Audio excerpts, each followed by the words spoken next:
Well, when it comes to making a deal, we often negotiate the price of a new car or the salary at our job. But how often have you tried ever to negotiate the price of your monthly rent? ABC 7's Stephanie Webb did some digging and found a few ways to do just that. Whether it's a house, condo, or apartment, your rent payment is usually the biggest expense of the month. So why don't we negotiate that price more often? Well, you always think about negotiating when you're going to buy a house, right? And it's this long-term purchase. But when you're thinking about renting, you see a price and you think it's set in stone. But it's not, and it's time to make a deal. There's a price that's listed, but then there's the desire of a landlord to have all of those units filled. So really, you have the upper hand sometimes when you're looking for a place that you can rent. First, do your homework on your desired area.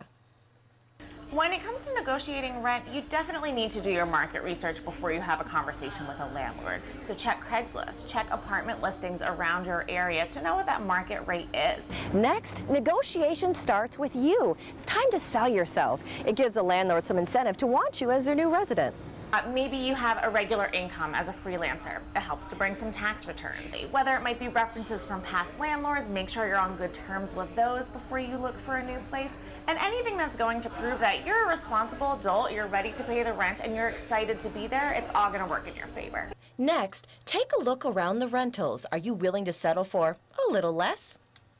Think about things like older appliances, paint that might need to be replaced, or maybe there's if you have older windows or older features in the home, you know, it costs a lot for a landlord to replace those things, but if they know they're going to have someone in that unit for a year or 2 years, it gives them a little bit more time to think about doing those upgrades. Sometimes you can negotiate lower rent by simply offering to help out. Can you make minor repairs? Can you offer some after-hours emergency help, or even help spruce up your rental?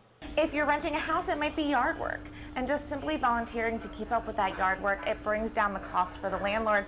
It also shows that you're willing to do a little bit extra to make sure that property looks great, and a proud renter is one that a landlord's going to love. Stephanie Webb for ABC 7, your Suncoast News.